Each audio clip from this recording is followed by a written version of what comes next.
everybody? How are you doing? Welcome back. It's time for another Talking with Topher. This is episode 279. It is August 7th, 2025. And as always, I am so happy to be alive. Yes, everybody. Yes. Let's see. Before we get into anything today, let's start out the way I always do, by thanking all of you.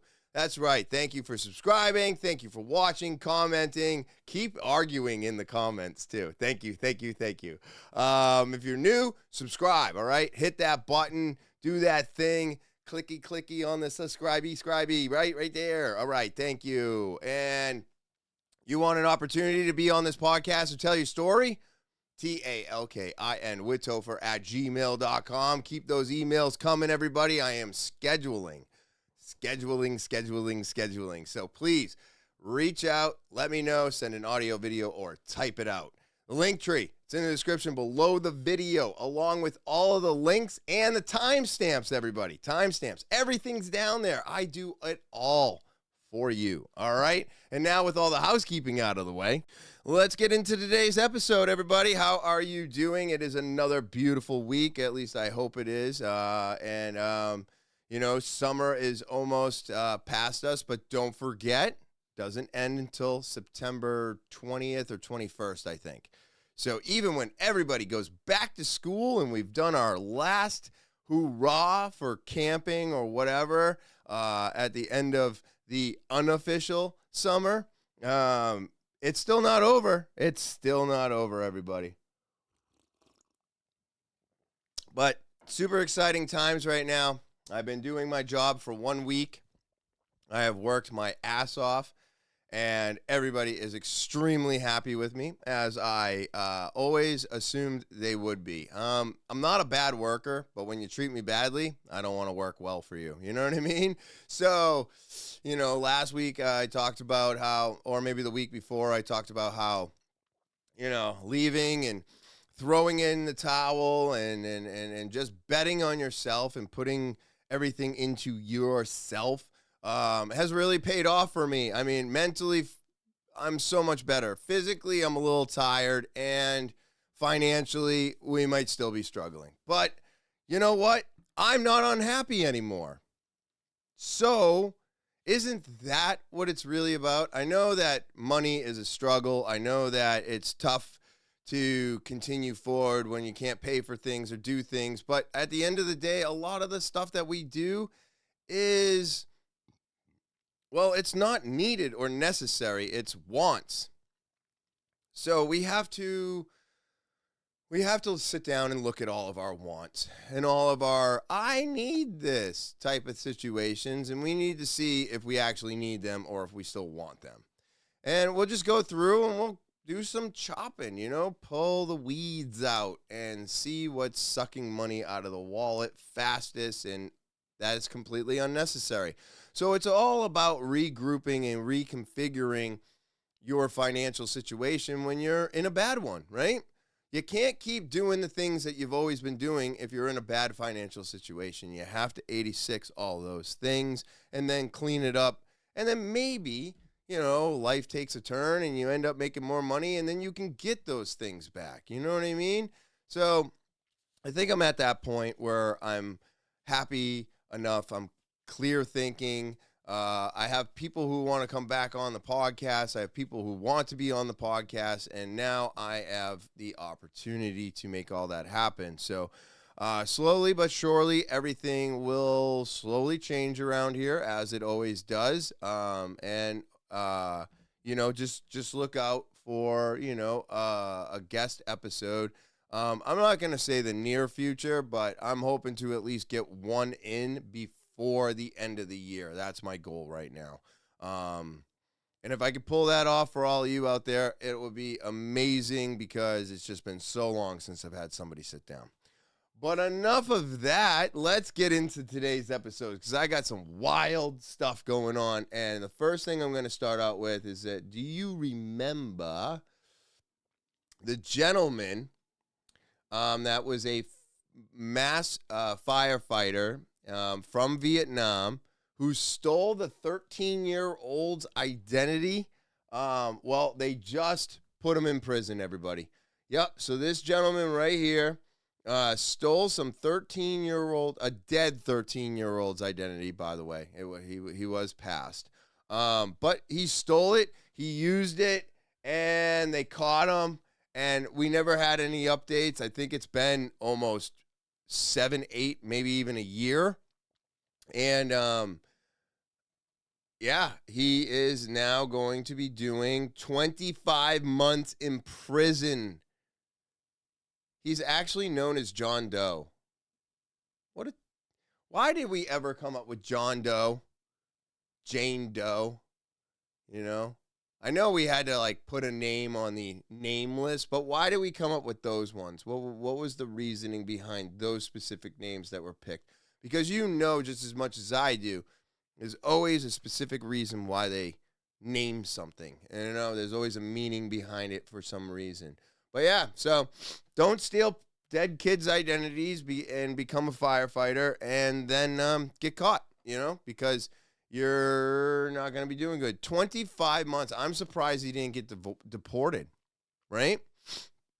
With the way everything's going today, why did they allow him to serve time in the country and stay in the country after doing that and getting into the country?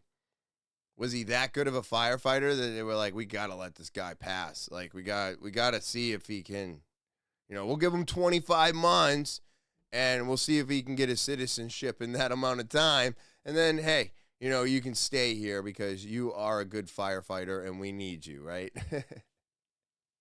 I don't know, man. I just thought it was wild. It took forever for them to do anything, but that's the core system. The core system takes forever, and that's why everybody dreads it.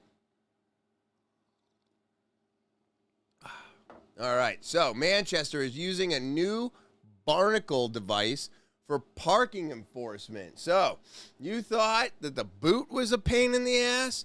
How many people have actually tried to drive away with a fucking boot on their car? Tears up the wheel well, the whole thing. Some of them don't allow it to move, but people have figured out how to get their cars with a boot on it. So they're doing away with the boot, and we're going to the Barnacle, everybody. Look at this thing. Right across your windshield. Look at that. I don't know how this works, or how is it even staying there? It's got to be some type of a massive... I'm assuming that they slap this thing on, this black...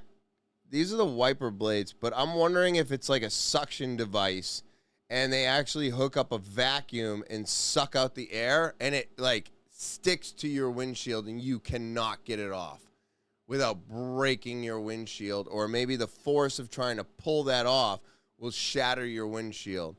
Not everybody has $1,000 to spend on a windshield, but most people can find a mechanic for a couple $100 to remove a boot. I think that's where they're going with this. But let's check it out and see what the article says. They have 3 tickets for a total of $139.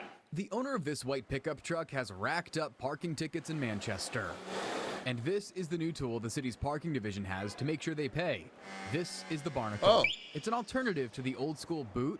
It uses commercial-grade suction cups to latch onto the windshield. We were looking to modernize our approach to booting vehicles and ultimately looking for, something that can even serve the customer better. If a driver does find this attached to their vehicle, they follow the directions on it, scanning the QR code to pay their citations and a security deposit. It gives them a code to get the Barnacle off, and the deposit is given back once they bring the device back to this bin at the parking garage on Vine Street. This is a modern alternative to the Denver boot because, we put it on the car. Those can be tense situations. Taking it off can be just as tense. This skips all of that. It allows the customer to release it themselves. So the city tries to boot people if they have 3 or more parking tickets totaling at least $100. The Barnacles also have a GPS device inside so they know where it is at all times. And there's an alarm that goes off if it's tampered with or moved. Yeah, well, I mean, the boot was not exactly the most efficient, but it definitely did the job. This is a little bit better because he's right. You get to do it yourself. You get to scan, pay, and put in a code, take the thing off, and throw the thing into a box and get your deposit back immediately. So I think it is a little bit better than the boot. Having to call somebody out there, have it removed, go down to town hall, make the payment, do whatever, however they had it set up before. I've never had a boot on my vehicle. I've never illegally parked unless I was in Boston Ubering and I had to use the bathroom. That's the only time I ever illegally parked. But other than that, I've never experienced this situation. So it can be a very troubling situation when you're in it. Hey, how about this? Pay attention to where you're parking and stop accumulating tickets, and then you won't have to worry about your fucking your vehicle being booted and not being able to drive it. If you just did what you were supposed to do, you wouldn't be in the situation that you're in anyways. You know what I mean? So at the end of the day, it really does boil down to how well we pay attention, to how well we protect ourselves in a sense. Like, you got to just be more mindful of the things around you, where you're parking, where you're driving, the lines. I mean, all of these things have escaped people today. I had a guy that I was working with at Town Fair at the time. He told me the only thing that's causing people to stop at stop signs is the simple fact of courtesy now. So why should I stop at stop signs anymore? Oh my God, what are you talking about, bro? No, nobody should be doing that. Like, that's not how you think of a stop sign, people. A stop sign, you stop because another car could be coming. They could have right away. It may not be a four-way. It may only be a two-way stop. Or you just have some other asshole that thinks the same way that you're thinking, and now you both crash into each other. And just as a small reminder for everybody out there, now that we're not going to have inspections in New Hampshire anymore, we're going to have mandatory insurance instead. Well, that's just fantastic. I bet you it's going to take a while. A lot of people are going to find out the hard way the difference between having mandatory insurance and yearly inspections. You know what? Want to know the real big difference, everybody? You're going to get your car towed immediately after getting pulled over. No more, I'm just going to get the part fixed. I'm within my 10 days. I'm just getting my car fixed. There is no more 10 days. Guess what? You get pulled over, no insurance, impounded immediately. So I think we're going to see a lot of that. And the one thing that I fear the most out of all of this is that we have liquid salt that we throw down on our roads. It eats up our roads, it eats up our vehicles, and now you've allowed everybody to not get state inspections. How long before someone's wheel falls off? How long before a CV axle breaks? How long before there is some actual tragedy attached to this fucking stupid decision they've made? I think this works in warmer climates in places where we don't have snow. And if we weren't using liquid salt on the roads, I might feel a little bit more comfortable about the entire situation. But our vehicles get destroyed within 2 years if you're not constantly checking underneath your vehicle. These new vehicles today do not hold up as well as the older vehicles. The metal is much softer, much weaker, and the old stuff is better. And the old stuff gets the shit kicked out of it just as bad, if not sometimes worse than the new stuff. So either way we look at this, the liquid road salt is really the destroyer of our vehicles around here. And I have this fear of people not understanding what they voted for, or did we even get the vote for this? I don't remember. But I hope you enjoy the decision that has been made, because I already have insurance. I don't give a shit. But if you're smart, you would still go and get your car looked at least once a year so that you know there's nothing fucking loose or falling apart on you Because, man, when you're going 80, 90, 100 miles an hour, right, you're speeding on that highway, one of those parts lets go, man, it's not going to be a good day for anybody on that highway. You know what I mean? Like, man, it's crazy. Crazy to me, everybody. Real quick, scientists stunned by Antarctica's wound, spilling blood-red waterfall. Antarctica's eerie red waterfall has baffled scientists for over 100 years. The mystery behind blood falls is finally solved. Really? What is it? Look at that picture, dude. It's weird, right? It does look like the earth is bleeding. Dude, that's freaky. Captivating blood falls has been a long source of intriguing scientists. Valleys phenomenon. Flows. Bright red water flows from the glacier. It's baffled people. What's causing it? It was discovered in 1911 by Thomas Griffin Taylor. The color was due to a persistence of red algae in the water. However, this theory nearly fully convinced the scientific community. Remained a mystery. Breakthrough discovery in 2003. It was not solved until then. They used a radioactive technology to study the water's composition, revealed that the water contained a high salt content and double the salinity of seawater, rich in iron.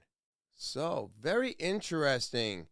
1.5 million years. Over time, the glacier's movement sealed the lake. Layers of ice remained. Has finally been solved.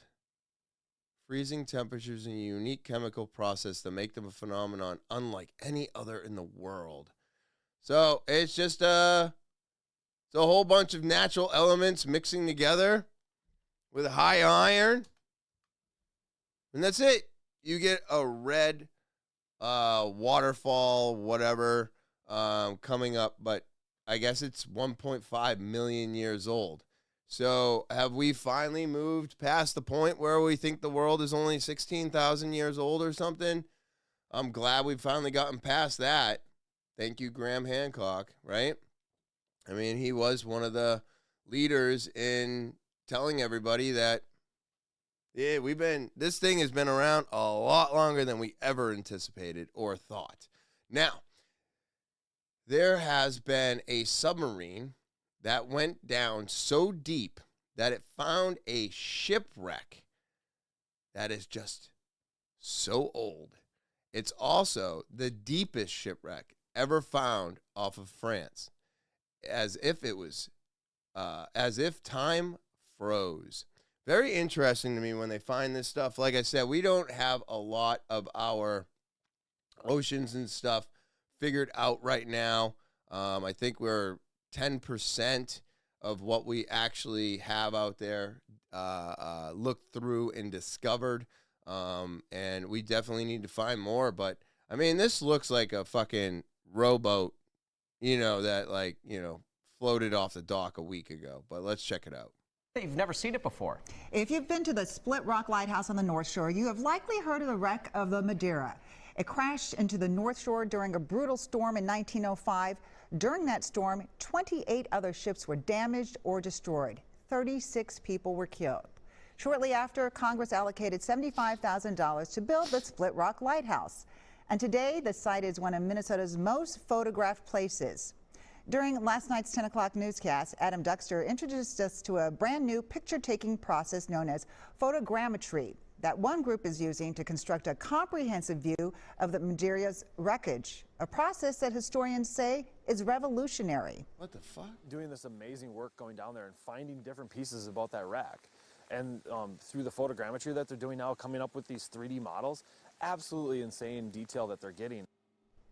And today we are continuing that story, sharing how this project had led to some never-before-seen finds. And why one organization's work could change the way we learn about shipwrecks like Madeira in the future. Very cool, very cool. We could get into it a little bit more, but you guys can always click the link in the video description below and check out the rest of that video for yourselves.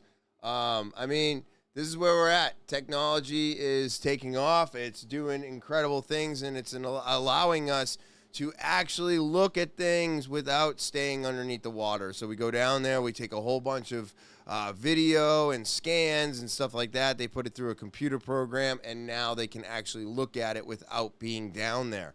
That's amazing. That should allow us to do so much more. Now, if you could just fill these little submarines with an AI, and then you don't have to put anybody in the water, you just allow the thing to float around, swim around, I don't know, whatever it's doing under there, right? What does a submarine do? It kind of swims, right? I don't know.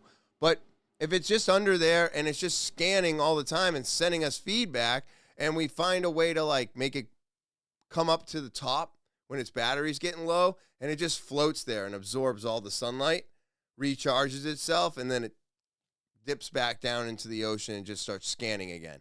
That would be probably the best way to do it, because now it's all remote control. You don't have to be in the submarine, and now this thing is just shooting data back to the computer with whatever software you have inside of it. That would be fucking crazy, right? I bet you we'd be able to see more than 25% of the ocean, which would be adding an extra 15% within like 10 years. Which, if you think about it, we've been on our oceans for thousands of years, and we only have 10% of it looked at. What if we could turn that around and see 25% of our ocean, and another 15%, just because of AI technology and not having to put a human at risk of, I don't know, implosion, or the simple fact that they could run out of oxygen and die. There's all types of complications that can happen. So if we could eliminate all those complications, we could definitely take a look at a lot more stuff. And that would help us probably understand a lot more of where we originated from, maybe how it all, you know what I mean? Like, it could answer some questions. There's a lot of, I'm sure, answers in the ocean to our questions, but we just can't see it because we can't find the shit. You know what I mean? It's vast. It's so vast. Now, this is incredible. All right, this Epstein bullshit is crazy. Fuck you guys. Give us the list. Give us the list, you piece of shit. I'm sorry. I don't understand what the hell happened, how this all came across, or why it all got shut down, but I'm just as upset about it as everybody else out there. But hey, you also have to remember that all these politicians do. Doesn't matter who it is. And for some reason, everybody was like, Trump's different. He's a fucking president, everybody. He follows the same rules as every president. That's it. Like, I don't know why anybody expected this to be that much different. It's definitely different. It's just not that much different. Are you covering up the fact of your name being mentioned? Whatever. We knew you were friends with him for 15 years, but check this out. Crazy dude. They sent us a video, right? You watch the video, there's a minute missing. Where'd the minute go? Well, that's the lapse of the tape, and that's where it resets. Bullshit. Bullshit. I've dealt with and used many closed circuit capturing systems. I think that's what they call it, CCTV. And none of those have a minute wash in between the cycles. There's no reset or whatever break for the computer at 11:59 to 12. It doesn't happen. None of it happens. So where did the fucking lost footage go? Because it was definitely doctored.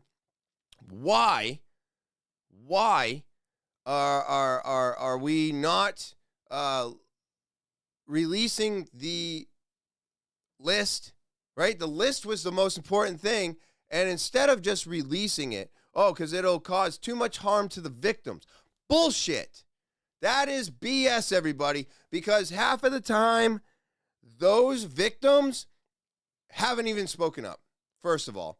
Second of all, if they did speak up, they were not believed, right? And then they probably went through even more trauma trying to bring a case against this person. So these people have already suffered tremendous amount of trauma. Tremendous. How much more can you cause them by giving us the list? I think the answer is 0%, dude. It's 0%. They're already traumatized. Every single fucking person that was either brought in for sexual favors or anybody who was involved in this in a negative manner, which I'm sure it's human trafficking, so I'm sure everybody was treated negatively. So they're all traumatized. So the only thing it would do is allow us to know who these victims are. Maybe we can help them. And what? Find out who else is on that list. It's not just Ghislaine Maxwell. It's not. This is crazy that it's all being dumped on her. And listening to breaking points and the guy defending all of this and blaming Giselle Maxwell or whatever her name is, Giselle, like, unbelievable, dude, that people are just like, no, this is nothing. Everybody made it into something. Was it nothing? Because I think it was something. And what I've learned here now is 2 hours after Jeffrey Epstein's body was found on 8/10/2019, this message was posted to an 8-chain from inside the Metropolitan Correctional Center. Soon after this post went public, 8chan was taken down permanently by Cloudflare. I'm going to read this, everybody. You can read it on your own too, but I'm just going to read this. Not saying anything after this. Please do not try to dox me, but last night after 4:15 a.m., they took him into the medical in a wheelchair, front cuffed, but not one tyrange nurse says they spoke with him. Next thing we know, a trip van shows up. We do not do releases on the weekends unless a judge orders it. Next thing we know, he's put in a single man cell and hangs himself.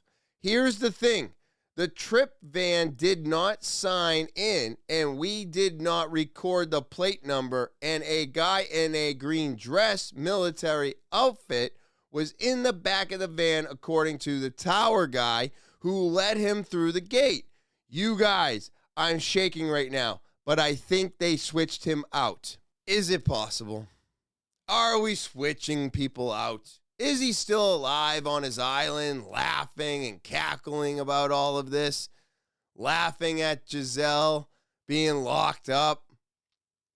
Is that what's happening? Because supposedly, now I'm going to scroll down a little bit, but look at this. According to Sergeant Shitpost, great name. How does this even, I can't fucking, and the rubber duck. I don't know if these two are fucking credible at all because their names are fucking stupid, but they are blue check marked. That motherfucker has been on his island laughing the whole time. A drone even caught him on video leaning against a golf cart talking to some brown dude in 2020. This is the photograph, everybody. Look at that. That is definitely Epstein right there. And this is in 2020. You know, is this doctored? Is this made up? I don't know. Is he still alive? Did he get switched out? Did he fucking kill himself? No. No, he didn't kill himself. No. He was dead by strangulation before he ever choked himself. The proof is there. They've already said it. They already said a list existed. You've already said these things. You can't backpedal now. So, Trump, look, buddy, please, release the fucking list, dude. Oh, and you know what? Somebody else came up with something too. And I think this is good, and I want to put it out there. What if Trump says, I don't want to release the list anymore. There's no list, closed up.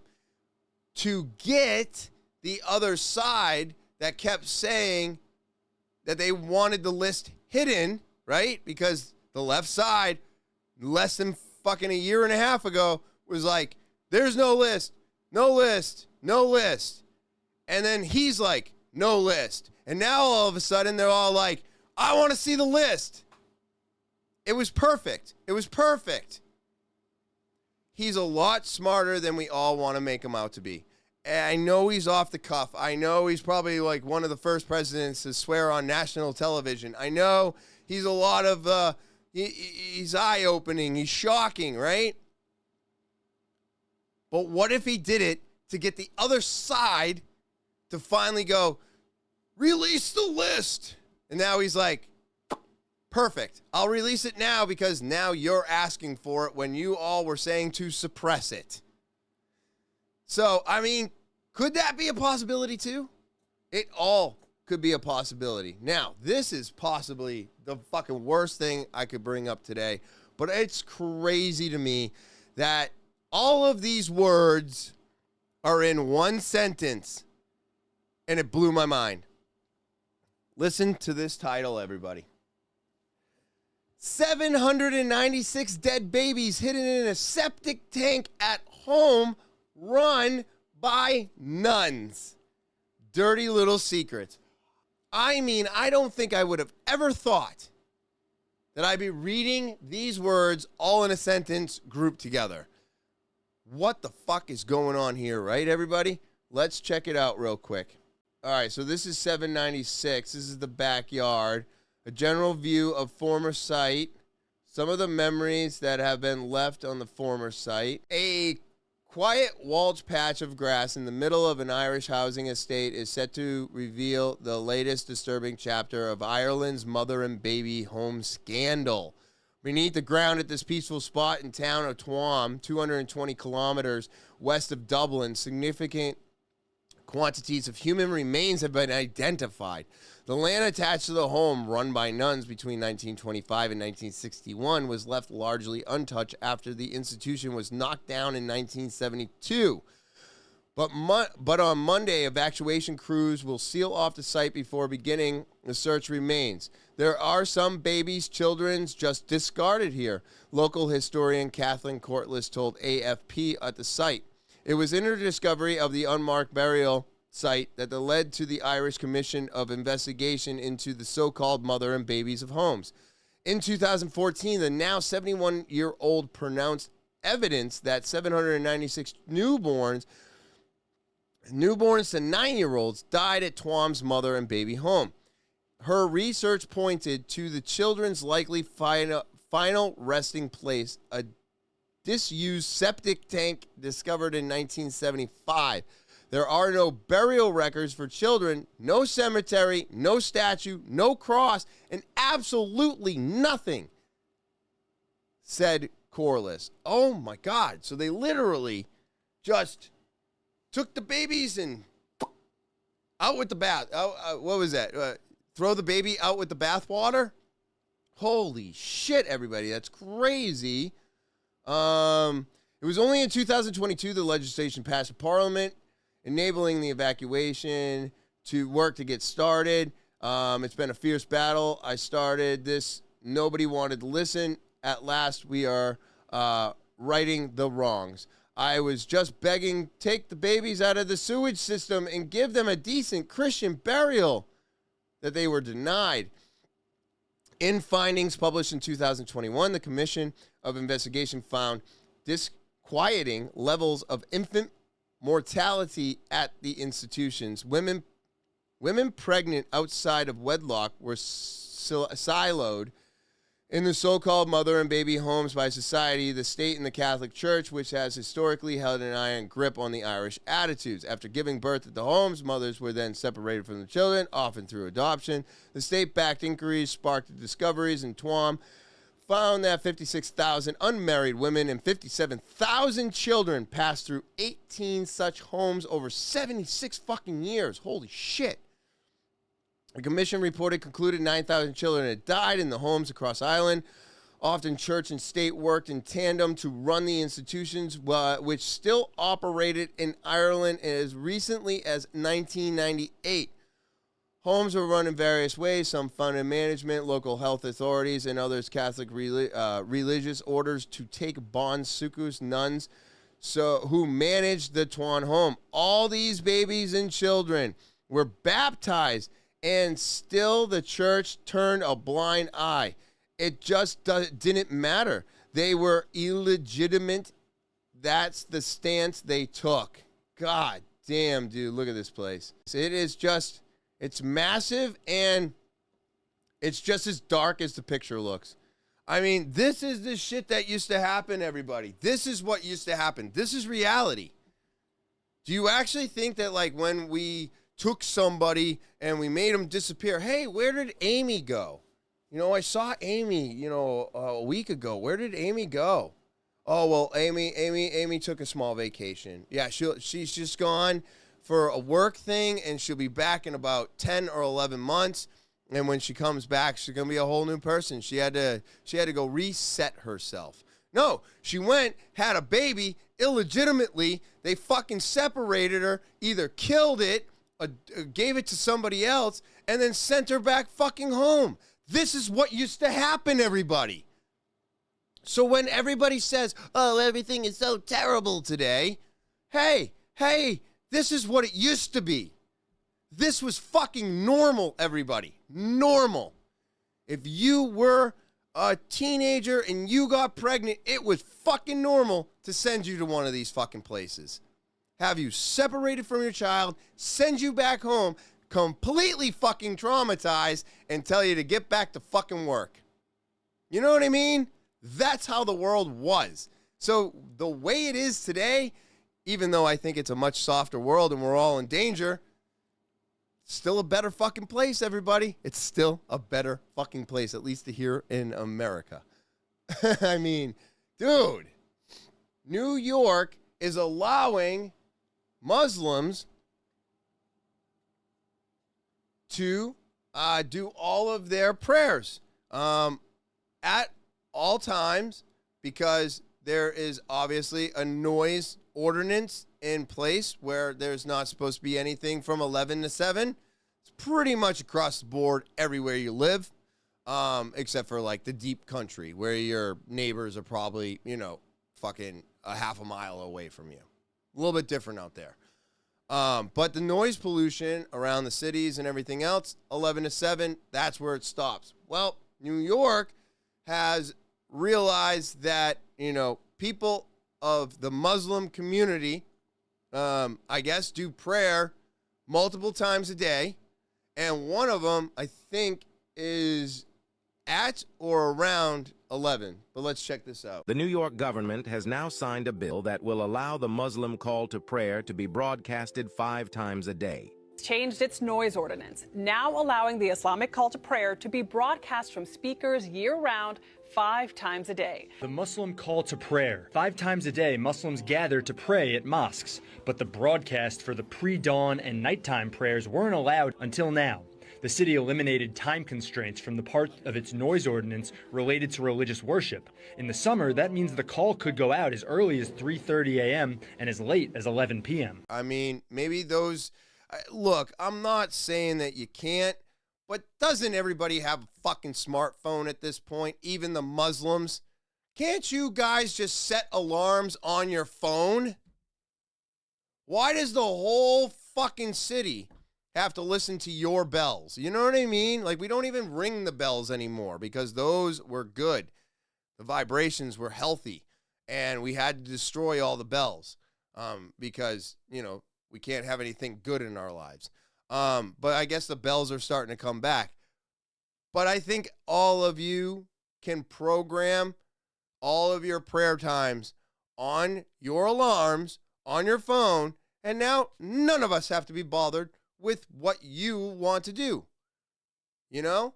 I think that's the way this could have been dealt with, instead of ringing the fucking bells at 3:30 in the morning and 11 o'clock at night.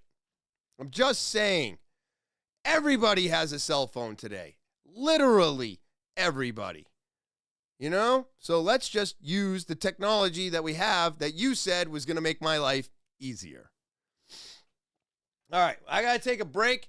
I got some jujitsu and some other shit to do, and I will be right back. All right, and I'm back, everybody. And not that you would know, but I just got back from jujitsu. I actually finished mowing my lawn. I took care of my dogs. It's been a few hours now, but yeah, let's get back into this, man. I just I had to get some stuff done. Obviously, can't skip class now that I can go, everybody. So all the things in life are back where they belong, and I'm telling you, man, what a difference in my mentality. Just being able to train 2 to 3 times a week again, being able to come home and get this stuff done. Tell you, like I said in the beginning, man, I'll worry about the money later, because I'm telling you right now, everything else is coming together. You know what I mean? And once everything else comes together, the money usually follows, my friends. It usually does follow. And I don't think these people are liars. I think they're right. I think they're right. You have to bet on yourself. But right now, what we got going on right now, I've got nicotine pouches responsible for more poisonings in young kids, study finds. That's because these people are idiots. Dude, you're not supposed to eat them back to back. You're not supposed to be getting that dizzy feeling that your guys are chasing. That's called nicotine poisoning, everybody. It's nicotine poisoning. Yeah, you gotta be super careful of that, especially with like the 50 Nic. I've definitely gone over this many times in the past. You can look at my my earlier videos on vaping and stuff like that, especially when I left the vaping industry. I gave a long descriptive reason of why I got out of the industry.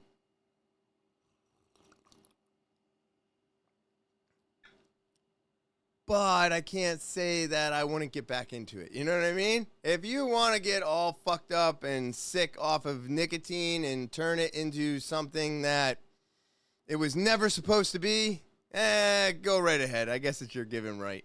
At this point in time, I don't care anymore. But, you know, for me, back in the day, it had a meaning. I had a reason for it. And unfortunately, it just turned into something that it wasn't. But these kids are getting sick. They're getting sick, everybody. They're getting poisoned. It's not, yeah, they are getting poisoned because they're getting nicotine poison because they're eating too much. First, nicotine pouches approved for sale in the U.S. They offer a new way for adult smokers to quit cigarettes, but some experts warn they're also attractive to kids. Here to explain, Dr. Scott Hadlin, the chief of... You know, I'm so fucking tired of this damn excuse. Well, it's attractive to the kids. Hey. Why is it always about the fucking kids? This is always the argument. It's always been the argument. It will always be the argument. I cannot stand it. This is why we don't have flavors, because of the kids. Fuck the kids, man. Fuck them. They don't have nicotine addiction like the rest of us. If we want to fucking have flavors and all this other shit, I've said it 1,000 times. Make the packaging super plain. Put the word berry on it, not in a color. Put the name of your product on it, not in a color. And then put all the fucking warnings all over it. Just make it a plain fucking box, everybody. Like, I don't understand. I understand marketing. No. Yeah, look at what this does. They always do the exact same thing. Well, it's attractive to kids, so we can't have flavors. We can't have this. You can't sell your product because you're too flashy. Stop with the flashiness, and it won't be a problem, I think. That's where I'm at with that. Fucking stupid marketing is it's not necessary with nicotine, alcohol, any of these fucking products. You don't need packaging for it. You know what I mean? Fuck. Adolescent medicine at Mass General for Children, Dr. Hadlin. Great to have you here. Thanks for having me. Good to see you. All right, so as you know, the product is called Zyn. It's similar to chewing tobacco or snuff. You just stick the pouch between your lip and your gum. So why does the FDA now say that is safer than smoking? Yeah, the FDA is in a tough position. They have to evaluate and balance benefits and harms of these products, right? And so the benefit of these products is that we know there are almost 30 million adult smokers in the United States, and smoking is an enormous cause of preventable disease. And so what these pouches offer is a way for some of these adult smokers to switch to a different product that doesn't have the same risk because it's not something that's being smoked. Now, that's the potential benefit. The potential harm, of course, is that we know that these products are sometimes attractive to young people. And so as a pediatrician, I worry about the fact that young people might pick these up and they might start using them. And in fact, I care for some young people in my practice who struggle with them. But at the end of the day, the FDA made the determination that the benefits for all these adult cigarette smokers outweighed the potential risk for young people getting hooked on these. Well, talking a little bit more about that risk. So we know certain things have been attractive, right? Certain flavors or whatnot. So do you really think that tweens, teens would be attracted to this? Yeah, do they offer similar things like that? Yeah, I'm really worried about. Oh, God, I'm not going to listen to this anymore. She sounds dumb. Of course there's flavors. Of course there's fucking, my God, man. Do you think the people that smoke cigarettes like the taste of ass or something? Like, it doesn't make any sense to me. We have taste buds like the rest of you. We like flavors. And I'm just asking these friggin' companies to stop making it flashy and attractive to the kids so that they stop taking away our fucking flavors. Everybody, stop feeding the argument. I don't understand what's so hard about this. If you just stop feeding the argument goes away. It's just that simple to me. I don't understand. I don't understand. Now, here's something I really don't understand. We blow up our buildings, right? We have what are those called? Demolition crews that go in, they set up dynamite, it blows out. We've seen the squids blowing out of the buildings, and boom, the whole thing topples down, right? Right on top of each other, causes a ton of dust and debris and all of these things. Have you seen this? This is wild. I think it's in, it's Japan's. This is Japan's demolition trick. This is crazy. It's a little bit lengthy of a process, but man, the efficiency and the cleanliness of the takedown of the building is so much better than what we deal with. And I'm wondering, because they are breaking it down by level, how there's nothing left to clean up. So instead of blowing the shit out of it and then cleaning up the debris, which one is technically faster is what I'm wondering. Seen a building vanish like melting chocolate? In Japan, they don't blow things up. They melt them down quietly. It's called the Kojima cut and takedown method, a brilliant way to bring down a 40-story building without making a mess. Instead of using explosives that cause loud noise, flying debris, and risk to nearby buildings, this method gently collapses 4 floors at a time inside a covered shell. Then, 1 floor is carefully dismantled from the top down. It takes about 4 days per floor, but there's barely any dust or noise. It's clean, controlled, and perfect for Japan's crowded city. Isn't that wild? I thought that was the fucking coolest thing, man. I've never seen anything like it. And that has to be more efficient than blowing up a building, having it crumble down, and then now you're digging through this pile of debris where the debris is already broken up, it's already trucked, and it's already driven away. I mean, it's got to be cleaner and more efficient. And, of course, they are a little bit, they're a lot more compact than us. But, I mean, this is what I'm always talking about. Looking at how the other countries do things and absorbing the things that they do so well instead of just continuing doing what we've always done. And I think this would make everybody's lives way better, especially since there's enough brake dust and everything else in the air in cities in general. So you could at least eliminate something like this being thrown around. And of course, a flying rock or something. We saw, I think I played a video on here where a building went down and a rock, or a piece of concrete, should say, flew from the demolition site and was where people were watching it, and it fucking hit him in the head. And luckily he lived, but it's so dangerous. This is such a clean way to do it. I like it a lot. Let's see here. It looks like, is that Kutcher? Kutcher. Here, let me play the video for you all. It looks like he's in a tunnel with women. Is he linked to Diddy? See, the Diddy thing is wild, right? Because did he or did he not just get off? I've heard a lot of complaining. I haven't been paying attention because I always thought he was going to get off. I'm sorry. I was never thinking that he was actually going to get tried and convicted. I had this funny feeling that he would be out and about. It's kind of like the Weinstein thing and like, you know, the whole Epstein thing. It never goes the way we want it to, everybody. Never. We never, ever, ever get what we want. Even when they give it to us. Even when they give it to us. It's not what we wanted. It's not what we wanted. So why would anybody assume that this was going to go the way we all anticipated or hoped? It kind of went exactly how it's always gone. It's always gone this way. These people get to walk amongst us as if nothing ever happened. Because why? Because they have money, they're rich, they're famous, whatever it happens to be. They rub the elbow of the right guy, like whatever, dude. But this always happens. And it's everything that's going on today is for them. It's all for them. So why wouldn't the people that get to utilize the system that's in place get to take advantage of it? Of course they do. They do it all the time. But if that was me and you, different story. It's always a different story. But again, like I just said, this was designed for them, not us. So, I mean, look at this. What is going on here?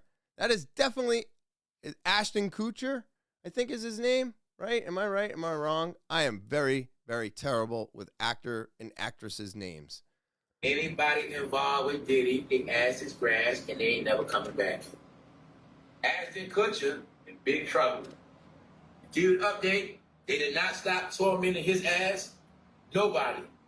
Anybody affiliated with Diddy, they are not coming back in the ball race. So does that mean that, oh, well, have you seen him in anything recently? I guess you haven't. I haven't. I haven't seen him in anything since, what was that? What was that show? The Barn? The Ranch? Something like that. It was some ranch show, and unfortunately the guy from You're All Right, that 70s show, he wound up in jail for fucking diddling somebody or whatever. And now Ashton Kutcher is friggin' caught in a tunnel with Diddy and probably, humans that are being trafficked right now for whatever. I'm sure it's for sex, right? Obviously. They're not just, going through a tunnel to have a swim. So, I mean, I haven't seen him in anything since that. And maybe he is taking a break because he has to hide himself. But, I mean, did anybody really expect Diddy to rot in prison? I mean, was he really going to rot in prison? I'm sure the prison that they had set up for him was friggin' just as nice as the one Martha Stewart had. You know what I mean? Like, these people do not suffer. They don't go to real jail. I don't believe that. I don't believe that at all. We go to real jail. That's where we go. All right, so this is really creepy. I thought it was interesting, and obviously it's some type of a hologram. But this is a wooden statue that someone built, and I don't know how they did it, but it does look like the eyes were carved out as well. But as the camera follows it, watch the eyes. It's very interesting. But it seems like one of those optical illusions. You know what I mean? So check it out. So they're walking up to it, walking to the side of it, but you can see, look at the eyeballs. See how they turn?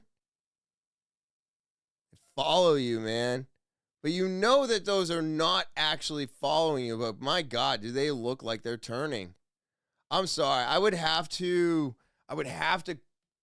climb up there and just take a look at the carving and see if they have motion to them. But without being able to do that, the only thing I can come up with is that it's like those paintings, right? The paintings where the eyeballs always seem like they're following you. And I think that's just really good on the artist. I think that's really good on the artist, because if the artist wasn't so detailed, then the eyes wouldn't follow you, and it wouldn't be as realistic. So the carving of that, or the paintings that you see out there, maybe they just did such a good job that that's the optical illusion that's supposed to happen. Huh. I don't know. Have you ever wondered why eyes always seem to move with you when you walk around a painting? Like, it is kind of creepy, but this is all hand carved, and it still did the same exact thing. Now, I know I've shared this before, but it's worth repeating. The 1587 Urbano Monte map places the summer training camp of the Tartars squarely in North America, which I found very interesting. I wish there was a zoom out on this map. There's not. But as you can see right here, this is Tartaria. And this is early map of North America. Yeah, it's right here, everybody. And I'm just trying to, I think this is the Gulf of Mexico. Sorry. Hold on. The Gulf of America. It's right there. And so this is where they were in North America. So Tartaria supposedly was in North America, everybody. Isn't that fucking wild? Dude, I'm telling you, there is something to this. I'll have to, this link is attached to the link that is already in the description, so you can check out the map yourself. But really friggin' neat, man. I'm telling you, there is something to this lost civilization. I'm telling you right now. It's crazy. Crazy how far back it goes, and to see that there was a possible people who were already in North America long before, I believe, the Ice Age, right? So maybe our entire continent wasn't covered in ice like they told us it was. You know what I mean? Maybe that's the fucking shit kicker. Maybe it wasn't covered in ice and it was already inhabited. But, of course, you know, the reset of 1776. Oh, man, this could go so much further, huh? It's so crazy to me. It's so crazy to me that we do not want to talk about a lost civilization, everybody. All right, let's talk about this right now. Dude, I don't even remember what this is. We're going to jump right into the video, everybody. Let's just jump into this video. Here we go. Conspiracy theory you 100% know is true. It was used also in worshiping the devil, participated in human sacrifice rituals and cannibalism. You come from generations of ritualistic abuse? Yes, my family has an extensive family tree. It's gone back to like 1700. Does everyone else think it's a nice Jewish family? From the outside, you appear to be a nice Jewish girl? Definitely. And you all are worshiping the devil inside the home? Right. There's other Jewish families across the country. It's not just my own family. There would be rituals in which babies would be sacrificed, and you would have to, you know... Whose babies?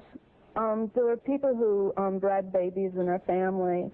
No one would know about it. A lot of people were overweight, so you couldn't tell if they were pregnant or not. When I was very young, I was forced to participate in that, in which I had to sacrifice an infant. And the purpose of sacrifice is to what? Is to bring you what? What are you sacrificing for? For power. Uh-huh. Power. And so, were you ever used? Were you ever used yourself? I was molested. I was raped several times. Mm-hmm. And what's your mother doing? She lives in the Chicago metropolitan area, She's on the Human Relations Commission of the town that she lives in, and she's an upstanding citizen. No, she's not. Nobody would suspect her. Oh, what the hell?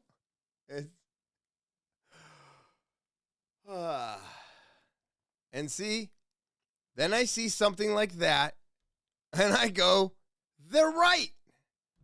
They're absolutely right. These people are worshiping Satan. They took out Tartaria. They rule everything. Oh my God, man. It just seems so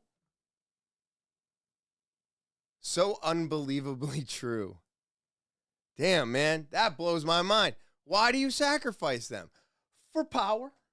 For power's their answer. No hesitation in that. No pause. Whew. It didn't even sound like empathy. Wow, man. Wow. Yeah. Yeah, I just had to sacrifice a baby for power. You know how it is. Don't we all do that? And I mean, nobody would ever know. Everybody's fat, so you would never know anybody's pregnant. What the fuck kind of an answer is that? What? Oh, man. That was a great one. That was great. Seriously. Woo. Dude, crazy, crazy stuff. All right. So this here, here's the blue light again. It's experimental only. You know, this is entertainment. This is for entertainment purposes only, everybody. Don't get your pennies in a bunch, all right? We're going to be talking about some blue things and some stuff happening, but calm down, because just like you, I have no idea, but you got to listen to everybody. It's fun. You got to freaking listen to everybody, dude, just to get an idea of what's going on out there in the world. Anyways, let's listen to this. Oh my God. This is so scary, guys. They're doing it, guys. Moving towards They had to create the 5G towers and the blue lights, which happened while you were home, to save lives and take something. So they told the scientists that they needed to have the 5G towers with the blue lights and the you-know-what from 2020. I'm not going to say what, but Fauci recommended it a lot, Dr. Fauci. All those three things combined, once you took that, their DNA is altered. So when they release a signal of 18 gigahertz, jump from the quantum computers through the 5G towers, through the blue lights, into possessing the bodies of those who took the you-know-what, turning them into complete zombies. They're going to search for death and not find it. When the time is right, they're going to release a signal of 18 gigahertz pulsating for 1 minute 3 different times, cracking open the nanoparticle gels that holds a pathogen that deletes gene 1p36. That gene is responsible for critical thinking. Particles, the hydrogel, there exists pathogens inside of the particles that have not yet opened. Those pathogens are chimeric. They include E. coli, Marburg, Ebola staphylococcus, and brewer's yeast, amongst others. We know that upon the broadcast from the 5G system that is now employed across the United States, and the world for that matter, when they broadcast an 18 gigahertz signal for 1 minute, 3 different times as a pulse, it will cause those lipid nanoparticles to swell and release these pathogenic contents, thereby causing a Marburg epidemic that they've already spent the money on. It's already done, right? The Marburg epidemic, for purposes of the law, has happened, and now we just need the actual disaster to happen. And there's actually worse parts to it than that, including the 1p36 gene deletion that effectively will turn those poor people into zombies. Yeah. Odd as that sounds, our government's preparing for that. Thank you. Oh, okay. So, all right. Whoa. Let's slow down, everybody. Let's slow down. Let's take a breather. Let's calm down. Okay, I'm feeling very excited right now.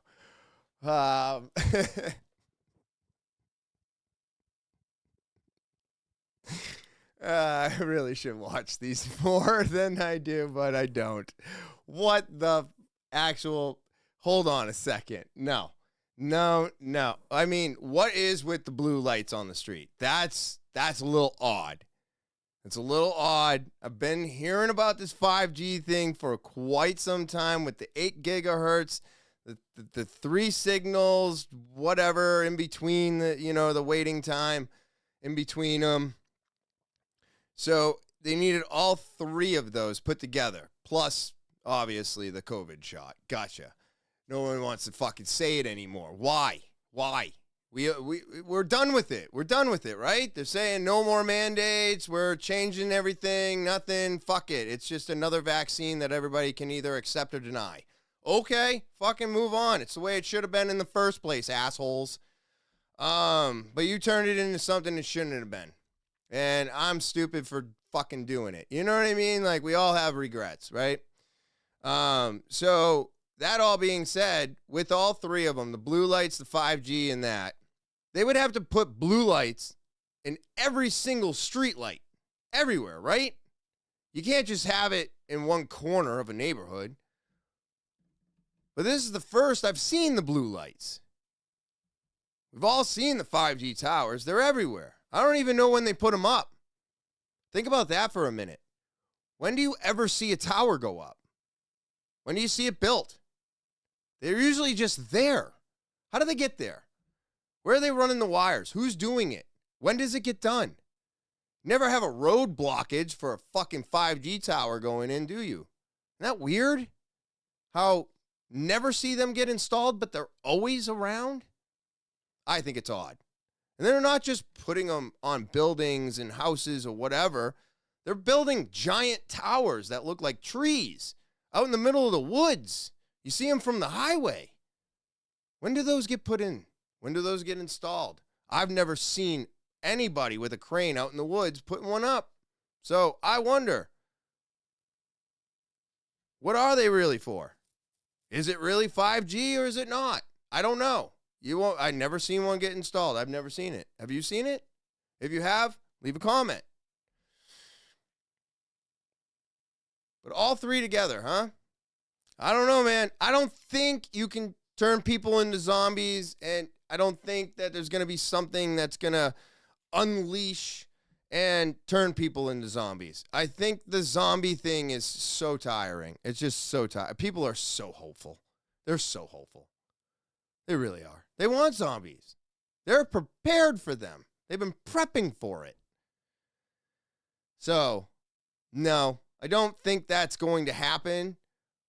But I do have a lot of questions about everything else. You know what I mean? I do have some questions. What are we doing? What are we doing with the blue lights? Is it better? Is it more efficient? Or does it have something to do with, something else that they have in mind? But I don't think it's turning people into literal zombies, everybody. Come on. Come on. Now, what's up with this? You seen Texas? Now, what the hell is blue rain? We've talked about blue roofs, blue paint. We've talked about blue lights now. But what the fuck is this, everybody? What is this? Right here, look at this. This is Texas on July 7th. This is on July 7th, everybody. Lake right here. How much would it take for you to drink that water? How much money? Hey, we're camping in this beautiful state park in Texas, and it's been raining, and the water that's coming out of the sky is blue. And it's not this tarp, because it's happening on this tarp too. Look at that. This is crazy. Are they chemtrailing us in Texas? So to give you the overview of what cloud seeding is, about 93% of all of the liquid and ice water that traverses the lower atmosphere over the U.S., so the water in the clouds, right? About 93% of that doesn't precipitate over land. It just evaporates away or gets recycled by the oceans. That means that there's a ton of water up there that's just going to waste that you can bring down. So certain clouds that aren't naturally precipitating or that aren't very efficiently precipitating, you can identify those with radar. You can measure that there's liquid in them that isn't coming down, fly a drone up into them, disperse a material that freezes the liquid in the cloud. And we can talk about what that material is later, but disperse a material that freezes the liquid in the cloud into big, heavy snowflakes that become heavy enough to fall down, and if it's warm beneath the cloud, melt into rain. If it's cold, stay as snow. And so if you just blast a cloud, right, that isn't, and then it rains, that isn't necessarily proof that you caused it to rain, right? Like maybe you're just good at picking clouds that were going to rain anyway. And so nobody could really justify doing this at scale up until 2017. And what changed then was the National Center of Atmospheric Research, an organization called NCAR out in Colorado. They realized if you have the right wavelength of radar, of dual polarization radar, which I'll talk about again in a sec too, but if you have the right kind of radar and you fly in a zigzag, right, or in a circle, or in your initials, and you only see precipitation on the radar in your flight track, then you can say, oh, that is definitively man-made because we flew in this zigzag or we flew in this spiral, and there's only precipitation occurring in that shape. They did that in Idaho in 2017 multiple times. And that was the very first time that people were able to show, one, that it was unambiguously working, and two, that they can measure how much water they put on the ground. Wow. Wow, everybody. Like I said, we broke the weather. We broke it. Holy shit, dude. That's wild. Wow. So, hey, like I said, man, this stuff is crazy to think about. It's fun to really dive into. But, I mean, we have broken everything. We broke everything. We broke everything, everybody. It's wild. And now there's blue rain in Texas. That sucks if you have a white house, though. I wonder if it, like, stained shit blue. Imagine that. Because rain does leave a residue. I mean, they say not to drink it because it was acid rain, you know, back in my day. Don't stick your tongue out and drink the rain. It's acid rain. So, I mean, I think we've all lived through it. But blue rain and definitively cloud seeding and knowing that it actually works and figuring that out back in 2017, I mean, kind of makes sense that, well, it's over Texas, right? That's where they do a lot of cloud seeding. There's a lot of dry areas there. So all these things that occur possibly cause that awful, awful flood, you know? That river. Terrible. It's terrible, man. I told you. We broke it. You know? Stop playing God. Stop manipulating everything around you, because eventually, when you break it, we do not know what is gonna happen next, everybody. Holy shit. What a time. What a time to be alive. I'm telling you. But hey, that's the podcast, everybody. I want to say thank you to all of my subscribers. You're the reason I keep coming back week after week. Remember to subscribe if you're new. And of course, if you want to be a guest or tell your story, talkinwithtopher@gmail.com. It's the official email of the podcast. Leave an audio, video, or type it out. And then don't forget about my link tree. All right, it's the easiest way to find everything TWT. It's in the description below, along with all the links to today's episode. And as always, I hope you enjoy your Thursday. I hope you enjoy the rest of your weekend. And as always, I will talk to you next week.